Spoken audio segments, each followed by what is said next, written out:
Look, it's Varka boy. Now, for literally years now, the ideal I've had in my mind for what I want for a main DPS in Genshin is an Anemo unit that can have their element for whatever, type you want be converted to Pyro, Hydro, Cryo, or Electro. The normal elements that can be infused into Anemo.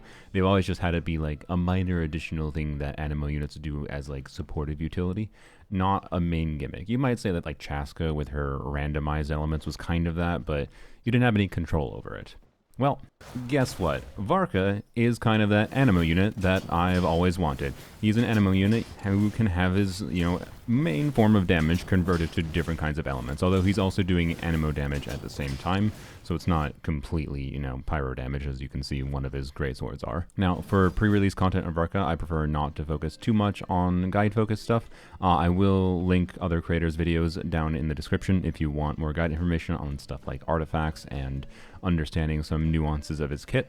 I will almost assuredly have more videos coming out about Varka in the future too, but I do have a really important summary. Despite the fact that, he fulfills this ideal where, he's a unit that can be converted to what element I want, his kit works in a way that is fairly team restrictive, and if you are someone who, your priority is like pulling for units that uplift the overall power level of your account, I think it is unlikely that Varka is going to do that for you. For me, thank you, camera. I have to zoom so far out, but like here, by the way, Varka is so big, like the amount of distance out I have to zoom just to get him in frame is ridiculous. Like, here's a normal size preview, normal size Genshin character. Like, bro is absolutely ginormous. Like, oh, what the frick was I saying? I can recommend him if you just like, having fun with unique characters in Genshin, because he has a very, very unique kit. But he does come with restrictions that make some of, his options for like weird ideas much worse than other team options. This ends up making like what your expectation is for his performance is kind of vastly different depending on the exact team context you're doing. Like, for example, your expectations for how strong he will be as a Pyro DPS compared to if you wanted to make him a Electro DPS is going to be different, especially if you wanted to, say, make him an Electro DPS played around Dendro, because, you might pair Electro and Dendro together. But the way his kit works is you're functionally going to be sacrificing his damage if you choose to include a Dendro unit. So it's not recommended to do that, generally speaking. But it's not like it'll be completely dysfunctional, and ultimately whether or not that's an important detail will depend on your account and what your standards are for a character to, be compelling to play. But he has plenty of other fun context, and I think one of the main things that makes units useful over time is having the ability to adapt to different enemy mechanics, and inherently the fact that Varka can have his element changed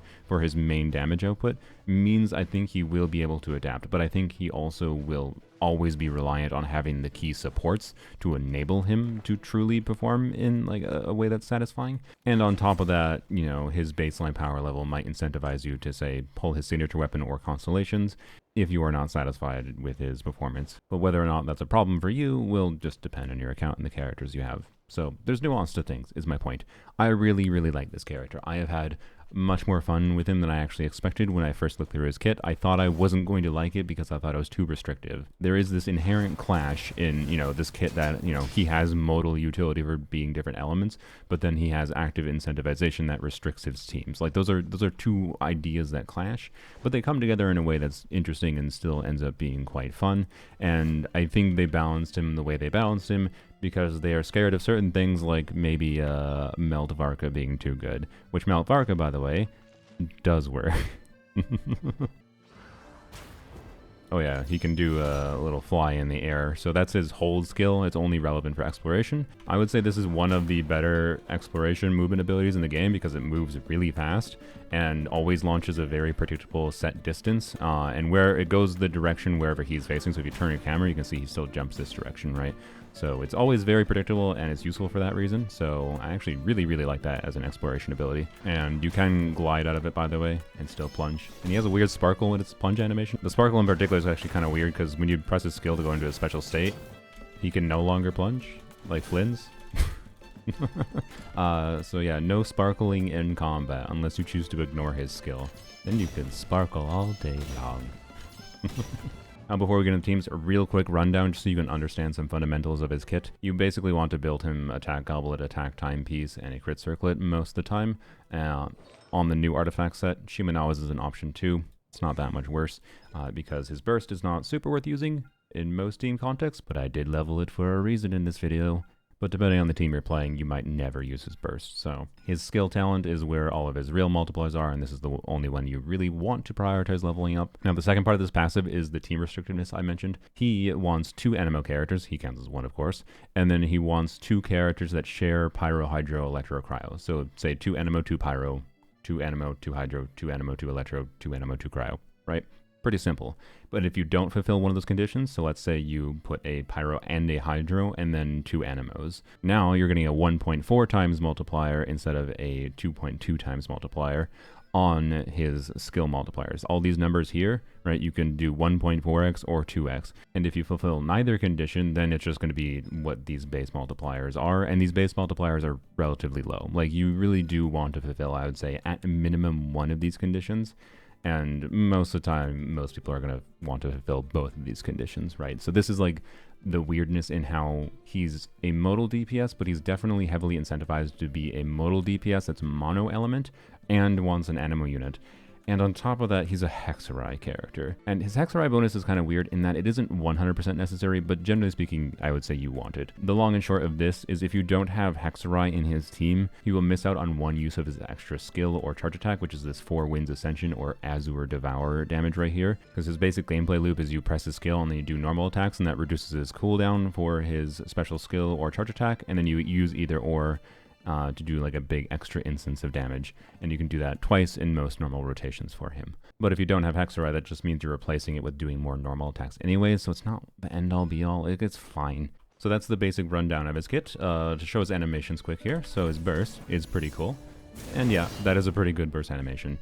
And there will be at least one team, it's this team, that does have reason to use his burst animation. Otherwise, the interesting thing about the burst is it is not actually affected by his 2.2x, scaling passive.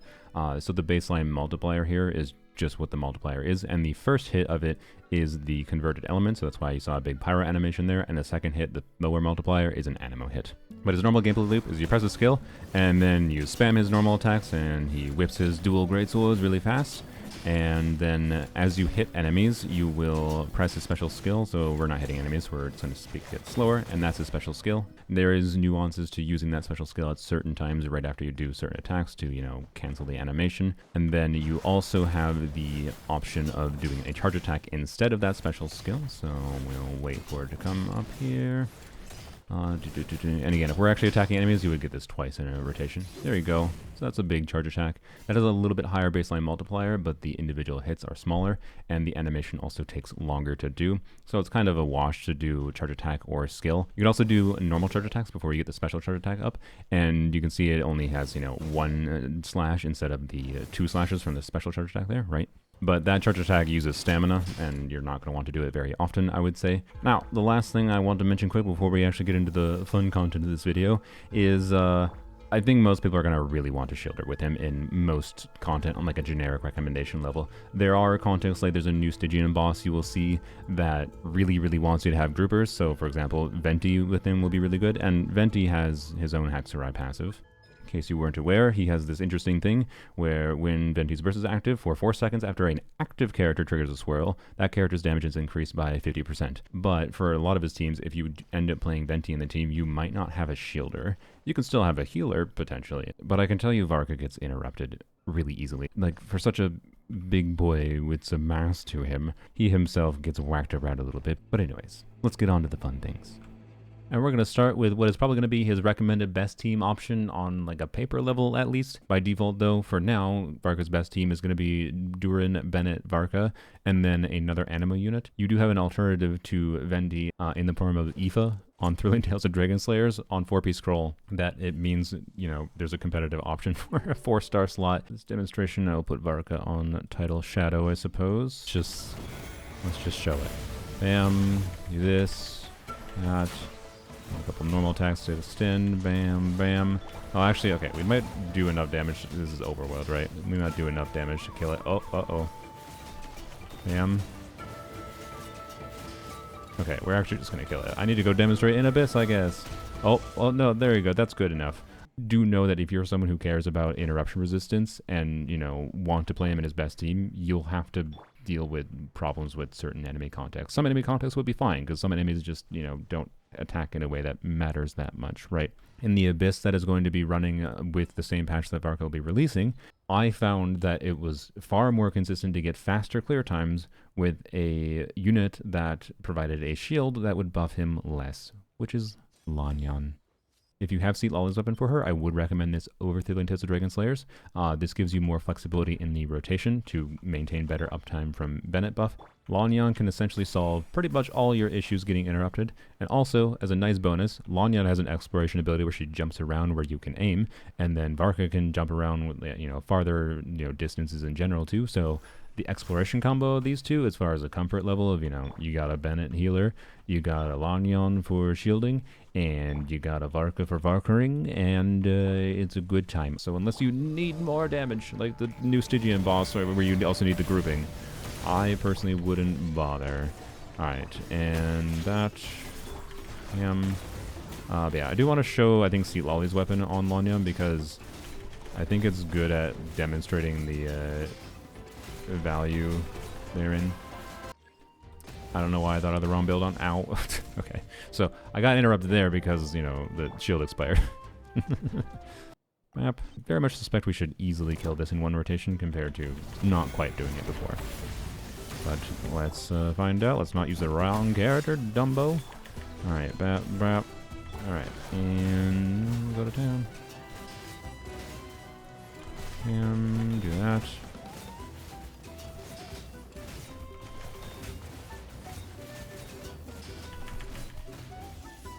Are we gonna kill it? Yeah, we did. And now we're going to show the difference his signature weapon makes. It will likely take, I would say, at least a month worth of farming and maybe, you know, like some smart elixir usage and whatever in order to get to the point of being able to have as good of a build as this one if you haven't farmed the artifacts yet at all. But maybe you were farming it for Columbino or Nefa already.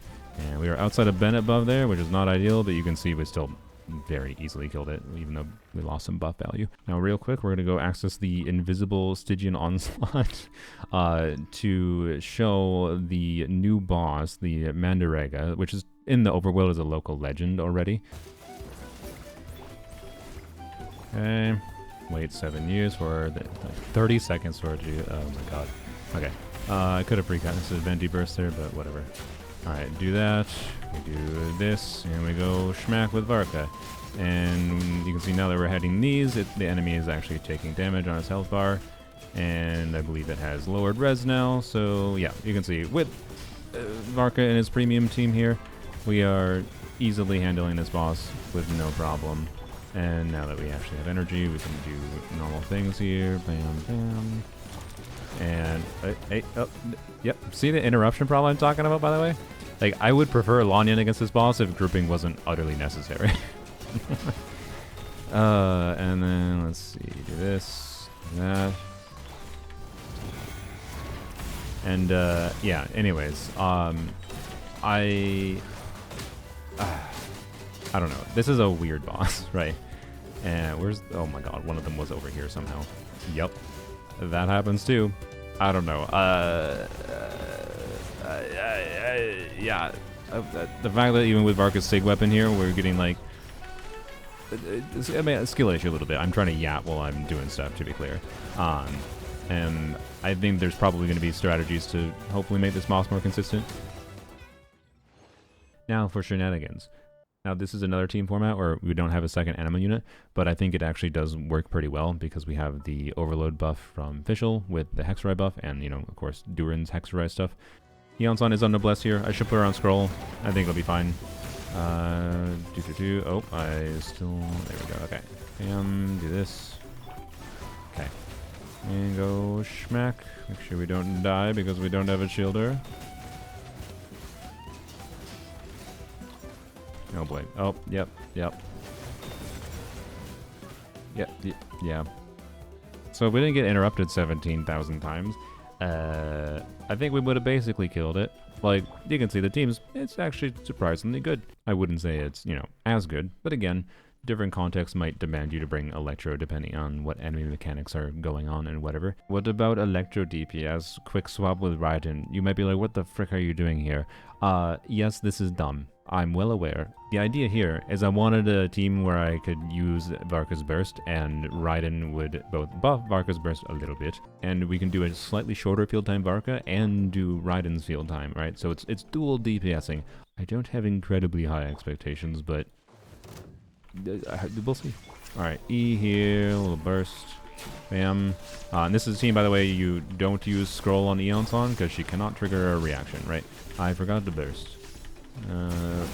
Nice. See, the burst does do good damage. And then I think now we switch to Raiden, right? And okay, classic Raiden doesn't crit. Theoretically, if Raiden crit, that would have been better. Also, I made a mistake. I should have, before I Raidened, I should have swapped back to Venti and done an E on Venti. There, we do that. And then we refresh Venti. And then we Raiden. Now, it probably, good job, you crit. I think Raiden's damage might not be worthwhile here over Varka's damage, which tells you Varka is doing decent damage here. Clearly, C0 Raiden isn't that compelling here. Maybe it makes sense to do this dual DPSing thing with C2. Bam. Ow, ow, ow. Don't do it. Oh, energy, please. Okay, good. Burst. Bam. Bam. Okay, and we swap. Do you? And surely this works now. You can see Varka kept a buffer Raiden. Yeah, 200k. Stop attacking the fruits, Raiden. No, attack the boss, please. Okay, if Raiden actually attacked the boss, we would have had it dead. Yeah, see, the dual DPSing I think does make sense at some investment level. Anyways, that's just a thing you do if you want to do it, and it shows some of the potential for, like, yeah, you can do weird quick swappy things with Varka's Burst. Just, it's like dipping your toes in the water or some shenanigans, I feel like. But yes, I do really like at least a C6 Iansan with Varka, so I actually kind of really like Electro DPS Varka in many ways more than Pyro DPS Varka. So in my mind, ultimately, if like this team format would be enough damage over the Pyro format to clear a piece of content, I say use this team instead. Why not? Okay, real quick, let's try this. Going to be dumb. I thought it was just funny if we had all, you know, alcohol-related characters. I don't think Diona drinks alcohol, but she makes it, so, you know, she's the bartender for the three drunks. Do this. Okay, do that. I probably should have put Thrilling Tales of Dragon Slayers on her, but I don't know, anyways. It's, you know what? For how dumb this team is, it's not that bad, okay? It's not that bad. Should you actually play this? No, but I don't know. Thematically, I think it's quite funny to just play three alcoholics and the person who enables them. Bam. And schmack. And oh. He got through the shield. Yeah. If in case you weren't aware, Steelolly and Diona's shields aren't that tanky. Well, Steelolly's can be, but she's harder to build to make her tanky. Done. Thank you. Okay. Yeah. Don't recommend, but it's funny. I strongly feel the whole point of Varka is to just have fun doing different shenanigans. If you want to have Varka be drunk, let him be drunk. And this is the drunk team.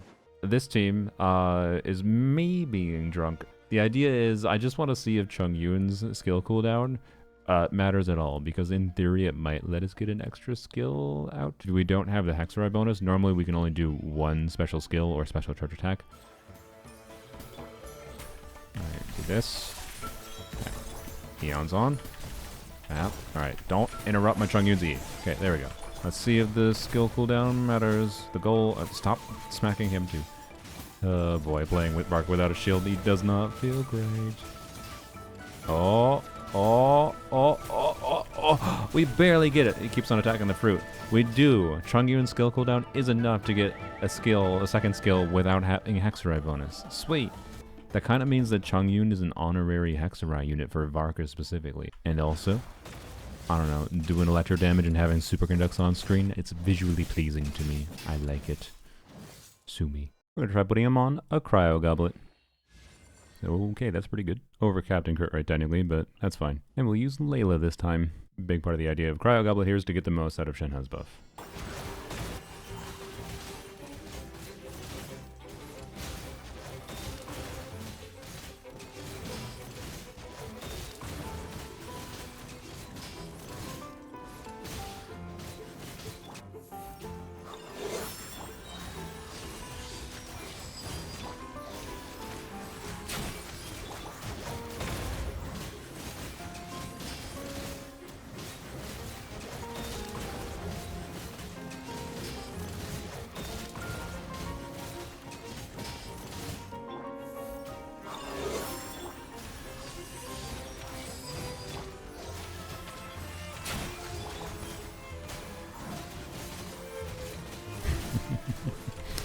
Oh, I love that this is basically the same as with Esco. So Layla I put on Tenacity, of course, right? So we're going more all into buffing. But also, you know what? This is one of the rare Layla teams. You might be able to make her do decent damage. Is this the team that's gonna make me build Layla on my main account finally?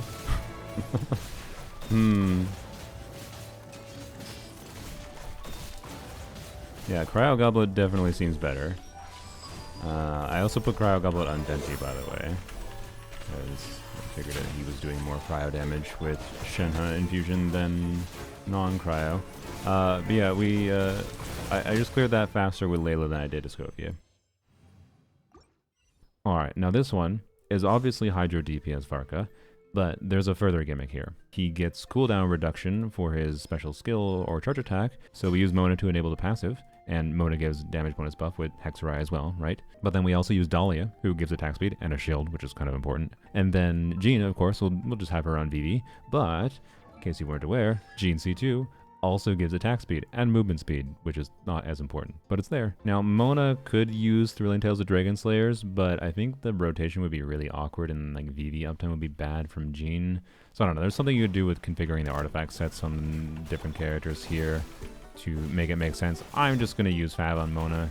I want to see more just the effect of... Can we get 3 skills is the main question. Like, if we can get 3 special skills out with this team, and it performs decently, I'd be quite happy. E, and this is a C6 Dahlia, by the way. No, let's do U first. E, and we need to do some normal attacks to extend buff duration, and E, I shouldn't have done Q, that's a waste of buff up time. Oh my god, he attacks so fast. Holy.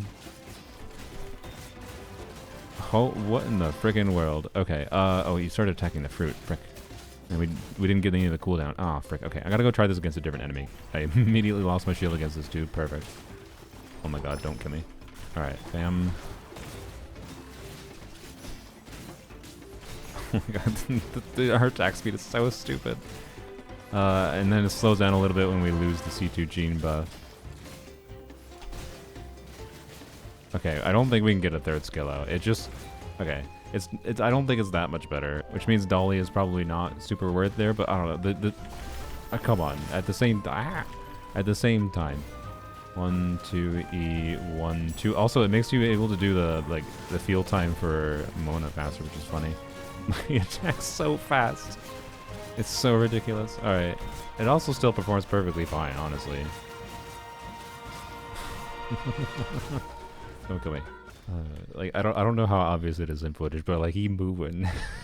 And the damage is honestly not even that bad. It's also worth mentioning that, right, C4 Mona would be additional crit value, which would increase Varka damage, and then C4 Jean is actually Anemo Red Shred, and he is doing a not insignificant portion of Anemo damage.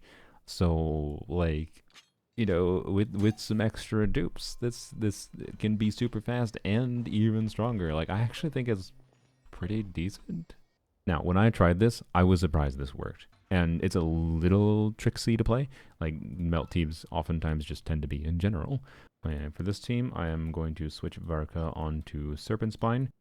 And in this team, by the way, I do believe a Pyro Goblet is better. If this video doesn't end up being too long because of me doing all the other things with Varka, I will hopefully include an Abyss run with this team, because I had a lot of fun actually optimizing my gameplay in Abyss. Alright, first, do this. Would really like this dude to stay inside Bennett Circle. Stay near enough at least. Okay, normal attack, and bam. I didn't get Serpent Spine stacks up, my bad. No, why did you do that attack immediately? Oh my gosh. What a butthole. Okay, you know what? Frick this enemy. Some of the most fun I've had optimizing Abyss runs in a while. Okay, do this. Q, and then normal attack. Bam. Get the melt. Bam. Bam. Right, and yeah, so we didn't really quite finish a full rotation. Normally after I do that 1E, because we only get 1E, right? We don't have double hex right here. I do a couple extra normal attacks. Bennett's buff ends up expiring, and then usually if things go ideally, I can actually burst if I have it available, and get a melt on the burst too. Anyways, like Melt Varka actually does work surprisingly well. It's one of the better team formats I have tried for him. I have hopes that, you know, a hypothetical angel will descend to fix the clunkiness problems in this team in the future. Let's see if I can make Sucrose work. And this should work on a consistent rotation basis, because after you Varka, you would just go and do the Bennett E, which you do with Diana too, so. Alright, do this. Yeah, that's a bigger melt number. Okay, I mean, maybe I should have just been using Sucrose the whole time. I want to be clear, this is still Pyro DPSing. He's close enough to that dream ideal I have. And, you know, we'll see when I actually get him on my main account, and maybe he will end up being my favorite character for a main DPS at least.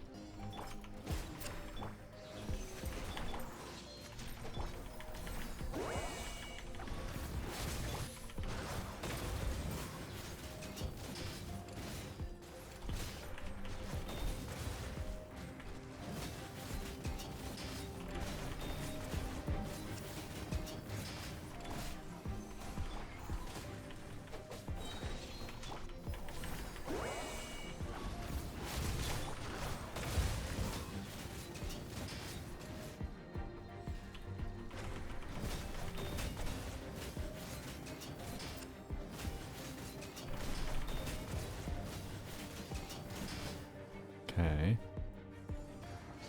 Yes.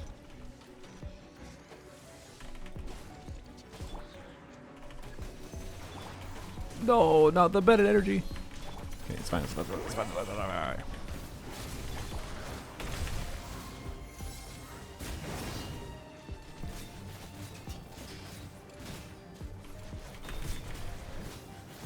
Yes, I got my 850 clear. I don't think that attempt was perfect either. I think I found the optimal combo. Well, okay, I'm not that confident, but it seems to make sense to use the burst in this team.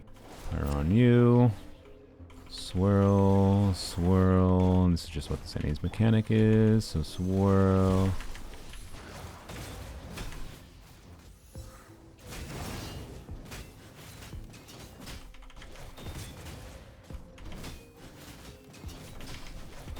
There we go, got it.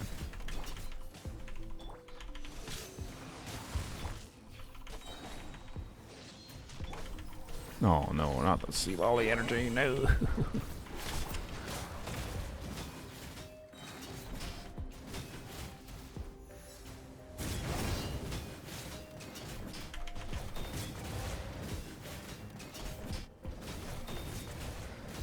Man, I didn't do the second half very well, but either way, it's 2 rotation-ish clear.